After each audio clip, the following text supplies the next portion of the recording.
Welcome to today's episode. I'm so excited to introduce Gabriel, an inspiring entrepreneur using his glamping business, Tiny Pines, in Honduras as a force for good. His journey is a fascinating blend of family heritage, sustainable tourism, and deep community impact.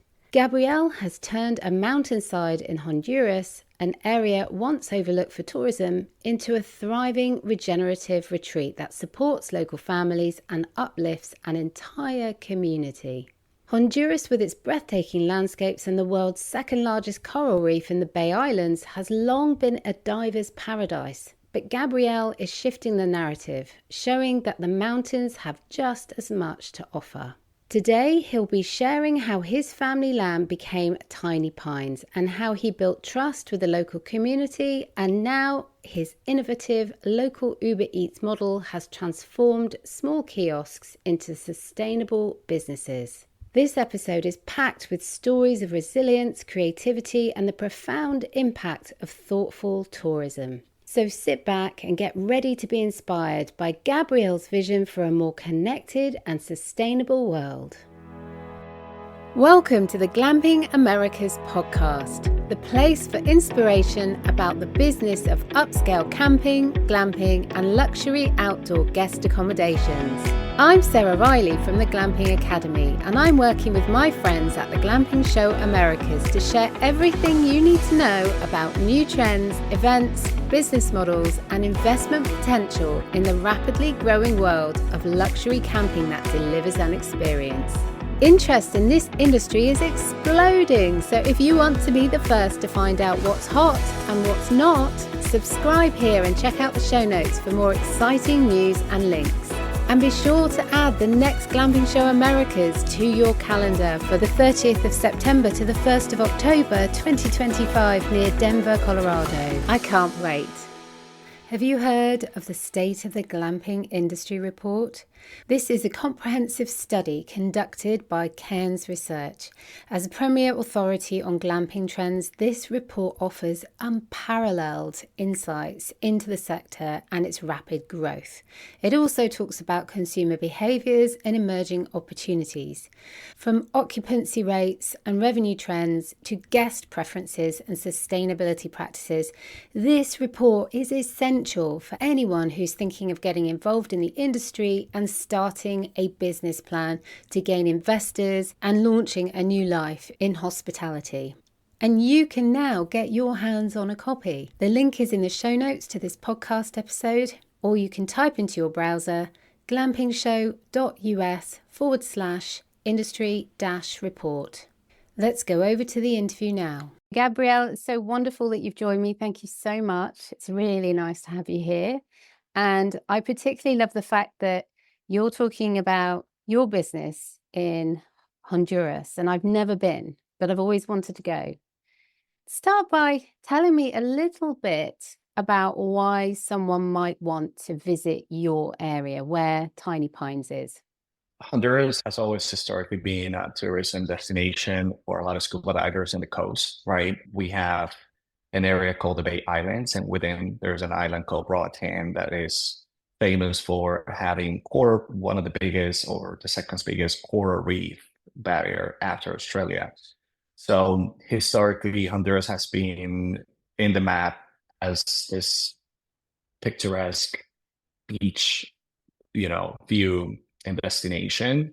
But over the years, the mainland has transformed into a coffee powerhouse. So Honduras has been ranked on the top three on coffee, and therefore there has been a lot of developments happening in the mainland as opposed to the coast.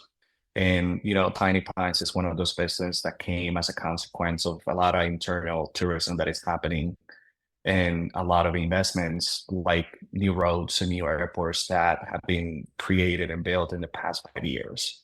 So Tiny Pines is located in the center of Honduras in an area that is known as Comayagua, which is a department, well, the equivalent of a county in the States.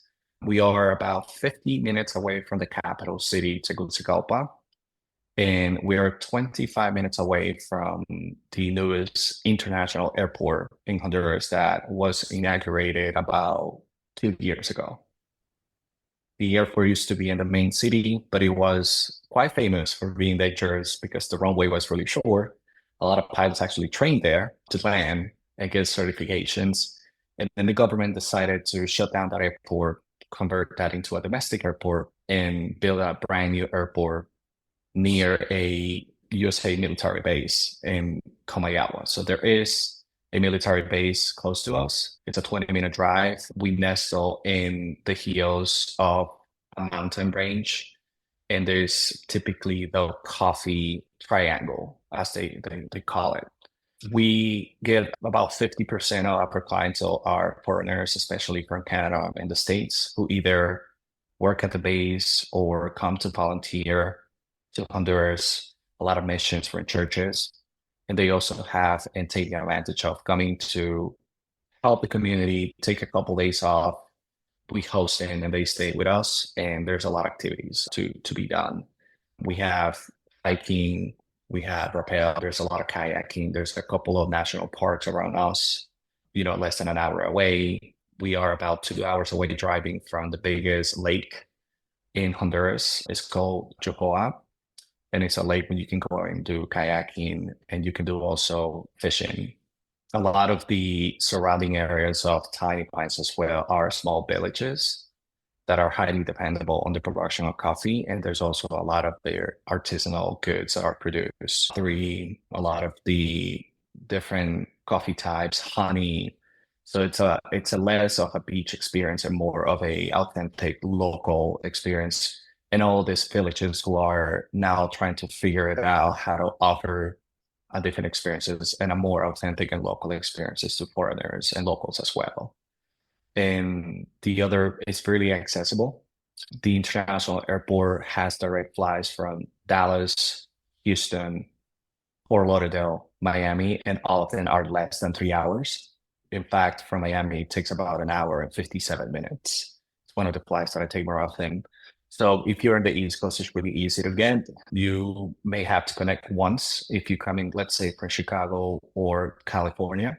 But once you're in Dallas and any of the airports that I mentioned, it's a matter of 2.5 hours to get to the airport. Once you're at the airport, it's a 20-minute drive, right, to Tiny Pines, the property.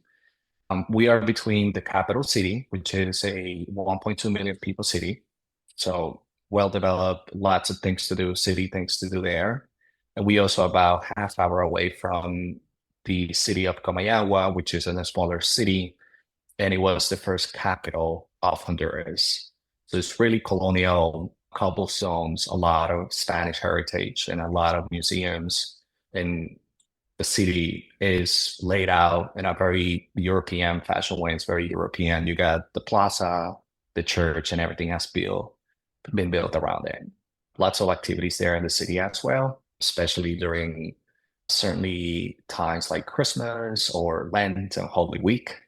And there's also some other smaller towns that are offering different experiences to all the guests that we have. So we typically prepare itineraries for our guests and tell them and point it to different things. There has been a search on different businesses that are providing different services like Tiny Pines. For example, we have a labyrinth of pines that it was created by a local entrepreneur, and he created a three football field size labyrinth with cypress trees. And you can go there and it's almost like a mini Disneyland where you can go and visit the complex. He has some other activities as well. And we have established partnership with business like this ones to create more experiences outside of our property for all of the guests who are staying with us. So if someone was going to come and stay, what can they expect in terms of climate? Is it rainy? Is it hot? I mean, is there a particularly good time of the year to come along? Is it quite static in terms of its climate? The property itself is at the foot of a mountain. So typically you'll find that our temperature is between 6 to 7 degrees cooler than the valley. which is the Valley of Comayagua. The temperature ranges between upper 60s to 70s on a winter day. We only have two seasons in Honduras on the rainforest. It's either rainy season, which starts right at the beginning of May and it runs all the way to December. And then there's the summer season, which starts typically around February and Holy Week and Lent. During the winter, it rains a lot. It's really foggy. You do get that true cabin vibes experience. You wear a couple of layers. It's not as cold as Colorado Rocky Mountains, but we do have a particular range of degrees that makes it really cozy and comfortable. During the summer times, obviously it gets a little hotter, and we do have some other amenities in the property, like a pool where people can go and kind of refresh. And once you get to the valley, it gets a little hotter because it's a little flatter. But for the most part, I would say that is less of a beach weather and more of a fall season or winter without the snow weather. Many people don't realize this about me, but I'm actually really interested in ancient civilizations and ancient structures. I'm always watching documentaries, and so much is in Central America where you are. And do you have any of these structures nearby that people can go and have a look if they're interested in this kind of history the same as I am? Yes, there were two civilizations. The first one are the Mayas, and we do have a site that it's about 2.5 hours drive from Tiny Pines. It's the city of Copan, Copan. That was one of the epicenters of the Maya civilization. There's a bunch of pyramids and well-preserved museums that you can attend. In fact, there's a couple of pieces from Copan that were brought to the British Museum and at an exhibit today that will be the equivalent of Tikal in Guatemala, right? Or Tezcatlipocan in Mexico. It will be the city of Copan. It is surrounded by the city of Santa Rosa de Copan, which is just around it. And it is a city that is known for their gastronomy, the locals, and their coffee production. That will be the main site that you will visit. However, there has been some discoveries recently about an hour drive north of Tiny Pines where there has been a couple of caves. These are caves where there are traces of Native Americans that lived there for many, many, many centuries ago. The name is Taulabe and is a site where it has been declared and preserved by the government now, and you can purchase tickets to go and see these caves that look very similar to cenotes, like the cenotes of Mexico, which is between the lake that I was previously mentioning and our property. So it's about an hour drive. So some of our guests, they decide if they have a 3-day itinerary, they probably go on the second day to Copan, which is a day trip for them. They return to Tiny Pines, obviously stay with us, relax, and then the next day they go and see these caves that are becoming really popular in the area as well. So we have a lot of our native ancestors' history in the area. The roads leading to those places were recently built and developed. So, you can take any kind of car. You don't need a 4x4 that you may be picturing that you're going to go through the jungle to get to the pyramids and all of that. So it's part of the revival that is being happening around these areas and part of the government effort to bring a lot of tourism to the mainland and away from the beach idea that everybody has and the raw tan and the scuba diving. So a lot of people are venturing now and they will typically land in the island and then they do a 2-day trip in the mainland because now that island is connected to the new airport that is at the heart of the country. And they get the chance to go and see all these artifacts and caves and pyramids and sites. I mean, it's fascinating how I get so bored sitting on the beach, honestly. To be able to see some of these historic sites is just incredible. I saw a documentary the other day and they were doing some scanning from an aeroplane above and down into the canopy, and underneath they found that there were pyramids and there were shapes of buildings and outlines of houses. So all of these civilizations that have been there for many, many years and were lost, and we didn't even know they were there. And we're starting to discover so much. Often, many of us make the mistake of thinking we know pretty much all there is to know about where people have lived in the world and what their whole community was like and their civilization was like. And we know so little. There's so much yet to discover. And so when I can wrap up a break, a vacation, together with something that really interests me, which is actually to see some of these glorious sites, I always think that that's a fantastic way of having a really memorable experience. So I love where you're located. And I think I might be having to, put a Tiny Pines visit on my calendar at some point. Yeah, absolutely. You are doing quite a bit of work about empowering your community through Tiny Pines. So I specifically wanted to talk about that and about how you are helping to use your business as a force for good and to use it as a way to be regenerative. So rather than just kind of taking because you're earning a living from the land and from the structures that you've built, but actually you're putting more back into it than you're taking out, which I think is a really lovely example. I was born and partially raised in Honduras, and I then moved to the States as a teenager and lived half of my life, obviously, or more than half of my life in the States. And then I was very blessed to be able to acquire this piece of land that was under the ownership of my family, who got to that area in the 40s and the 50s, specifically my grandma. So we always used to go to this very tiny community to visit grandma in her country house. She lives a mile away from Tiny Pines today. She's still with us, and she has managed to see all of this being built. And the community has always been very small. This is the community where Tiny Pines is located today. It's a community of less than 1,000 people. They live right next to the roadway that takes them to the airport. And there's very few businesses because it's an area that previously we would just transit and pass through. When we first acquired the land, obviously we needed to do a lot of work because there was nothing there. And the first thing that we enlisted is we called a meeting with the community and told them and showed them what we wanted to build. It wasn't as easy as it sounds at the very beginning because the community obviously was very concerned about many things and change. It's just very daunting for everyone.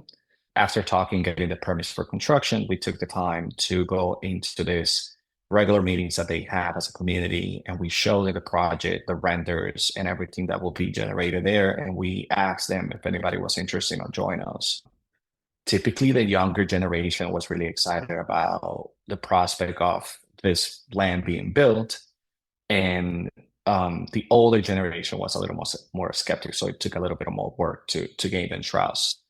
As we started working on building and getting the electricity from the power grid, right? It requires to tap into the high tension, high power lines and bring all the electricity with a transformer. We needed to kind of take down a couple of pine trees and get permits for that, because in Honduras it's a very penalized to cut down pine trees. That is the national tree, and obviously Tiny Pines got its name from that.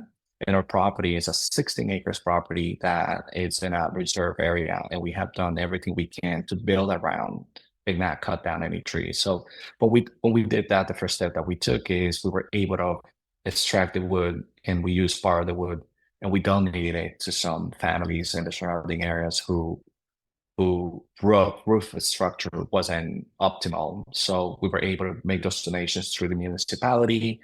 After we were done with that and we started building, the contractor who came from the nearby city with his team was able to source a couple of people to help to build, right? People kind of shoveling concrete or, carrying the blocks and everything that needed to be done.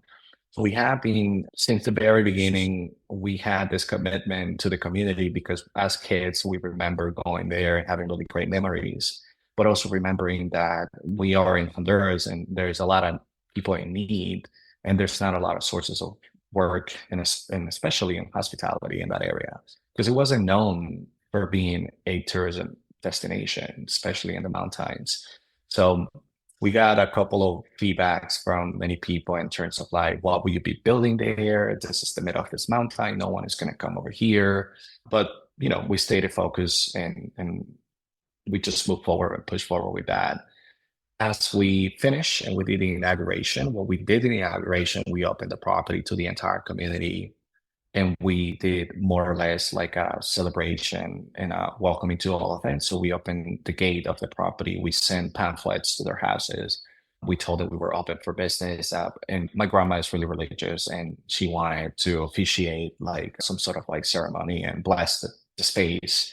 And a lot of the people around there are really religious, and they really appreciate that. So ever since we did that, since the beginning, when we got the wood and we donated it, when we built these structures, we have a team of about 10 people today that are running the entire operation. And my sister is the only one who used to live in the city and now she moved into the community, but everyone else is from the community. They no longer need to go an hour away or 2 hours away in public transportation because they don't have their own car and transportation and those long commutes. And now they can just kind of walk into the property and have or live in. So aside from that, the other part that we made a decision at the very beginning is typically sites have their own kitchen and they have their own culinary operations. And we took note that there were a lot of small kiosk businesses alongside the road that leads to the airport, which is about 1.5 miles or 2 miles from Tiny Pines. So we embarked on a journey of kind of going and meeting the ladies and the single moms who were producing these goods. And these are eateries, right? These are not restaurants. These are not, by all means, chains of any kind. These are single moms who want to earn a living and they decide to build a very modest kiosk in their porch and they start offering those goods to anyone who passes by.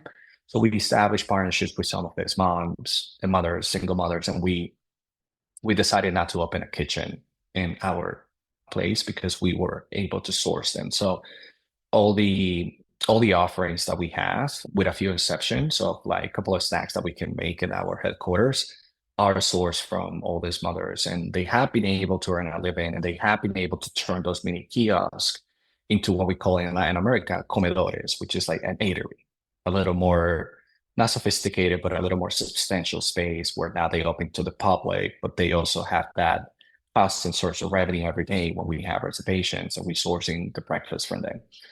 All our amenities include breakfast, and the breakfast is provided by these individuals. And at the very beginning, we went to their kiosk and we brought our plating, right, just to elevate the experience a little bit more.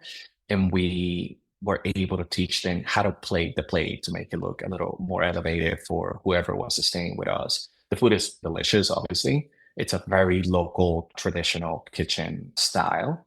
So you truly get to connect with the community as well from that perspective. And then we kind of took pictures. We took pictures of how it needed to be plated. We gave it to them over time that they need that because they exactly know the rice, the beans, the eggs, how they plate that. And we have successfully been operating without a kitchen and sourcing 95% of everything from these ladies. And they have been able, obviously, to improve their operation and earn a living. And it's constant because we have a occupancy greater than 70%. So, Thursday through Sunday, we're always busy. We have 3 units. We, averaging 12 to 15 breakfasts every day. And this, it's a constant source of revenue for them, which is really empowering. And it makes the difference with them, and it connects our customers and our guests to have a more authentic experience on that front as well. It's really interesting, isn't it? Because when I go on holiday, and if there is your own kitchen there, I often think, oh, I'll take some food with me to be able to cook something, because what if I can't find somewhere nice to eat? What if it's a long way to go, or there isn't anywhere the food is very good? And you end up kind of taking the easy option in a way, or at least I do. But I know that if I was pointed in the right direction as to where I would go and get a really lovely, locally sourced and made meal that was representative of the local area, the local culture, and everything else, I would much rather be having that. But so often you just don't know where to go or where to look or who could cook that for you.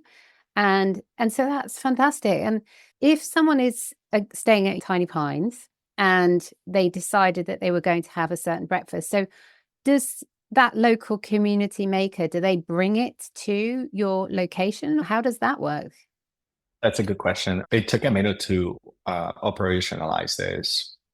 So we realized that these ladies had the product, and we also realized that they could be trained to elevate it a little bit and make it more presentable to foreigners. But then we realized that they weren't able to deliver it to us. So what we did is we ended up purchasing two motorcycles, and we created this Uber Eat model where you're given a menu or what is locally available that day. We typically have a menu Monday through Thursday that is slightly more limited because not every business is open. And then we have a much more variety of menu for the weekend, but we always have something to offer. And then you're giving the menu alongside of the prices, and we absorb the cost of the transportation. You're giving that on your schedule messaging ahead of time, so you can place your order if you wish. There is a cutoff time for placing the orders. Check-ins at 3 p.m. You can place dinner up to 7 p.m., which is the time that they're open. Obviously, again, we're in a small community. They're not going to be open until 10 p.m. Beyond 7 p.m., we do have, and we offer some other snacks. We offer charcuterie boards, right? I worked many years in an Italian restaurant in the West Village in New York, and it was well known for its Italian cuisine, but also for the charcuterie boards. So as we were building this, we incorporated a lot of these things and saying, all right, a lot of people may be not extremely hungry after 7 p.m., but they would like to snack on a bottle of wine. So we do have a marketplace that we offer as well. That marketplace is pretty much available the entire stay. And it consists of things that we can make ad hoc very quickly in the communal kitchen that we have. That's what we call our command center, right? It's a house that we built away from all the units, kind of hidden.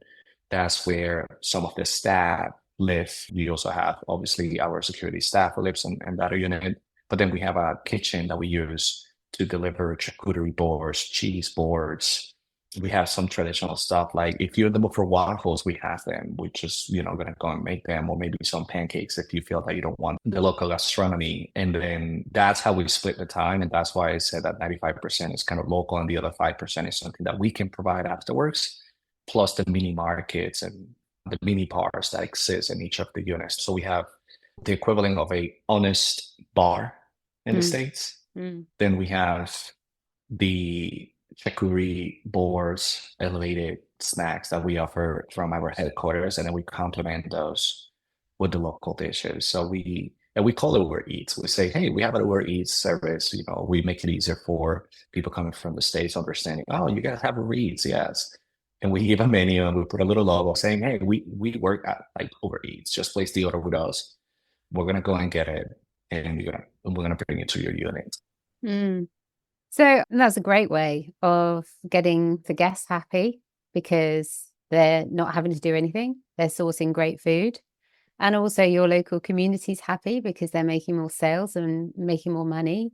So it must mean that you've got a much better relationship with the local people who at first didn't like the change and were maybe a bit distrusting. And now suddenly you've got this relationship where you've built something up and you're showing them that actually not only can you be trusted, but you can bring in this additional income for their families so that they can benefit too. I think so. I think we have been able to open a lot of doors by the partnerships that we have. Again, we live in a less than 1,000 people community. We're in the middle of the mountains. It's a developing country. So there are going to be basic needs of running water, right? Electricity, education, facilities. So the very first impasse that we had with the community was, where are we going to source the water? The water comes from an extreme water spring at the very top of the mountain. And historically, the community has sourced that water, and they have the very rudimentary pipes that they use to discharge that water into these bigger tanks to supply water to the community. But this is a project that was created 20, 25 years ago, and obviously the community has grown exponentially. So when we came in, the very order of business was how we're going to be sourcing the water.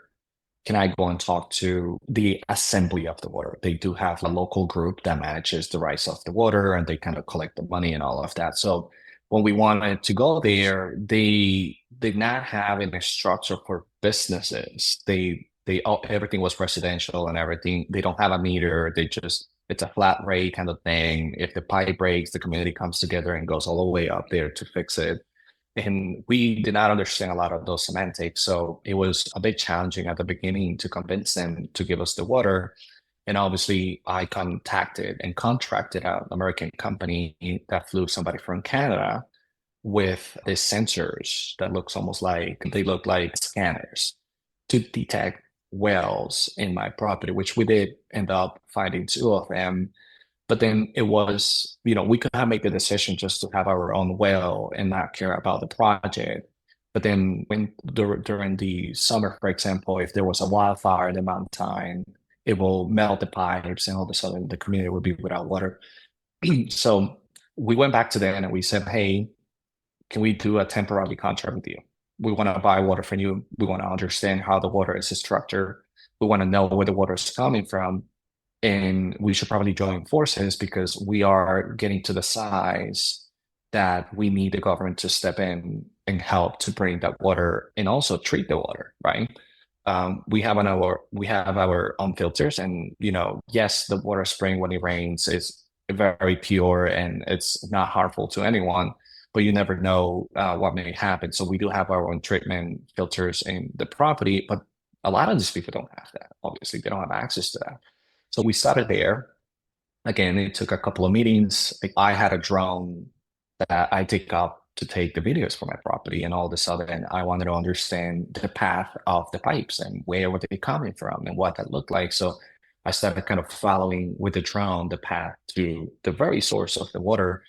And then we were able to reach an agreement with the community, and we now working on this coming year to officially submit a request for proposal to the local municipality and have them to help us to rebuild the pipes and create a more robust operation for that, because we saw a bigger need there.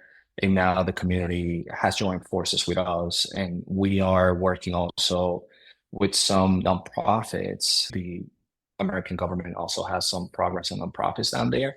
I reach out to the military base and say, hey, is there any institution that can help us? Here's the problem, right? This is not only for my business, but also for the community.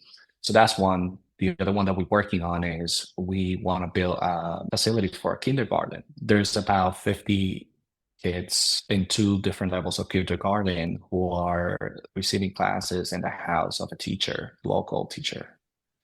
There's not a proper facility there. They do have the piece of land, but they haven't been able to kind of come together and say, all right, we need to build there. So those are the two main projects that we're kind of working with them. And as as a business entrepreneur myself, when I went to the local municipality and I had to do all the zoning and the permits, I got to meet the mayor of that municipality, and I've been in constant contact with him, kind of voicing the concerns and voicing the things that we need. And it just kind of applying a little bit of pressure, right? Because this is a developing country and the government sometimes is just focusing the wrong things, or it's about who you know, who you network with, right? So every time that I go to Tiny Pines and I spend a couple of weeks there, I ensure that I go and I rub elbows with all these people and say, hey, by the way, where are we at with the water project, or what's going on with the school and the kindergarten that we wanna build. So, and we have also partnered with local influencers. There is a very well-known local influencer that recently was actually #1 globally in TikTok. His name is Shin Fuhijama.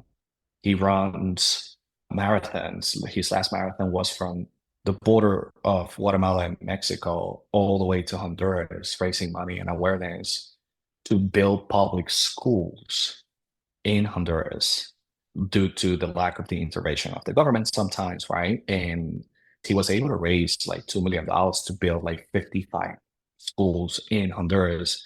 Wow. And as he's running through the country, because we are one of the main bros, we were able to partner with him and host him and give him and his staff a place where to stop and refresh or stay. And we opened the doors to the community as well and raise awareness and money for that as well. So we try to do as much as we can. It is an uphill battle sometimes, but we feel very confident that from where we started a year and a half ago and where we are today and having the trust of the community, I think that it's something that is essential for the success not only of the business, but also, there's not going to be anyone from your source if everyone kind of leaves the community because there's the basics are not there. So in terms of your project, all of this that you're talking about is incredible, firstly, for the community, without a doubt. That means that you're bringing positive elements that would not necessarily have happened without your intervention. So that's something to really be proud about. But also, it's going to help you if you've got some other ideas about how you want to develop your business in the future and how that can then lead to additional things for the local community. So have you got anything in your mind about what you're hoping to achieve for your project in the future? Have you got any plans? Yes. When we set up Tiny Pines, although it's overseas, one of the main things that we realize is our brand, right? I had a website before I even cleaned the property and had electricity. We had a logo, we had a website, we had all of that. We actually, by the time that we opened, we had about 7,000 followers on Instagram, and we had not shown a single structure. Wow. We were showing and consulting with our audience about the color of the tile on the A-frame, the lamp, right? And by the time that a lot of our first guests got there in the first couple of weeks, which by the way, we were completely booked for a month and a half when we opened, and we actually went viral because we teamed up with an influencer and we reached 1 million views on TikTok on that first video. We were very blessed at the beginning by that, but everyone who was arriving to the property was already invested. I remember when you put this tile, I remember when you put this lamp. So that was really powerful for us. And we quickly realized that our brand equity kind of escalated quicker than actually also scaling the units. For that simple reason, what we did is we set up the business as a franchise, right? So we trademark and patent the brand to protect it. And the long-term vision as of right now is to scale and utilize what we have, the 16 acres that we have. 3/4 of that 16 acres will continue to be private glamping, private amenities, but eventually what we want is there's a beautiful section of the 16 acres that is very ideal for kind of public facing business, right? A cafe, a quick stop, a convenience store with probably a day pass offering for people who want to celebrate a birthday and they have a half a day, or someone who just wants to go and take a hike but they want to be sipping a really good coffee. So that will be phase 2 for us right now, is scaling the bread and butter, which is the private experiences. We do plan on expanding in Honduras, and I do plan on expanding the brand in the States eventually, because I feel, and obviously I have attended the glamping show and we've seen so many success stories like Under Canvas and some others that I follow and respect that are the industry standard now. And we do plan eventually to bring Tiny Pines brand into the States and try to find some markets that may be close to the places where I live today and operationalize that. We understand that there's going to be different aspects that we're going to be looking at. Zoning and permit is not a problem for us in Honduras today. It is a challenge in the States, as we learned over the years, but it's something that we are a hospitality business, but we also see and we approach our brand as a product because of my background on tech startups. So for me, this is why we don't call it Tiny Pines Glamping, no, Tiny Pines Camping. We call it Tiny Pines because it's this umbrella brand that could be anything you want into the future, and that's how we like to keep it. So you said that you went to the glamping show, which is where we met. And Correct. so you obviously do a fantastic job of touring to make those connections and to bring developments to your story and to your business as you go forward. I mean, what have you found to be one of the most useful things about going to the show and how it's enabled you to be connected to certain people within the industry? My first glamping show was 3 years ago. The inception of Tiny Pines was around the same time as a concept. We have been in business for about a year and a half now. So I personally have been through the motion of attending for the first time and trying to figure it out and having this idea of wanting to open something and attending that first day and take the workshops and learning probably 70% of what I needed to know ahead of doing anything in the property, even if it was overseas, right? And I'm saying 70% because the other 30% is something that is particular to the States, right? Like the zoning and everything else. So we went from having an idea, learning what the term glamping meant, coming into the first show, taking the workshops, glamping 101, setting up a glamping, going back to the board, tweaking proactively, right? The creation of the brand, the importance of social media, all those were lesson learned from the first conference. So immediately after going to that first one, I said, we need a logo, we need a name. It has to be sticky, catchy, has to stay with people. Going on the second conference was, all right, we have one unit. We've been in business for 4 or 5 months. It's now October. We're going into the second conference and we now approaching the conference differently, right? We may not join the first workshop on Monday, but now we do a lot of networking. We go and meet vendors. I had the pleasure, obviously, to meet you and meet a lot of very influential people that gave me access to knowledge, not necessarily in the workshop, right? I feel like the glamping show, it's so powerful in each of the workshops that you look at the data, but also outside of the networking events because you come across people who have 80 units. How do you do that? 20 units. How many people you have on a staff? So my tech, what I call the fabric of our operation is very technological, right? We have Stay 5 when our guest stays. We have a newsletter monthly. We know exactly where that conversion came. We were able to set up this tech stack and ecosystem thanks to anecdotal feedback, things that we learned from the workshops and the workshops of the others, the data that we looked at. Before we even opened Tiny Pines, I came across one of the marketing heads of Price Labs, and she talked to me about the market dashboard. I couldn't apply dynamic pricing because I had no listing, but I could use the market dashboard to look at the data and said, what are the most desirable amenities 50 kilometers around my property, right? And that dictated a lot of what we created, but we would not been able to come across that if I had not attended the conference, right? And kind of approach it that way. So for anyone, I feel that for anyone who's thinking about kind of you just have a render, you have this idea and you want to see what would look like, then it's very useful because my third year, which is this year when we finally decide to do this episode, it was kind of connecting the dots. And now it's like, yeah, we have 3 units now. I understand RevPAR and the data because I was in those workshops previously. I have these other challenges now. What kind of structure do I want? Do I want the Wild West carriage house? Do I want a bubble dome, an A-frame, a mini A-frame, a mirror house, talking to all these other vendors? So we now at a stage where, we just applied to become a member to the Glamping Association. We were able to connect with you and beat this episode. We're able to articulate a better story, but we also can look back and attribute a lot of that success that we had because we did it path intuition and path data. And the data part was learned obviously by networking and by attending the conference and obviously talking to people like you and the others who've done this before.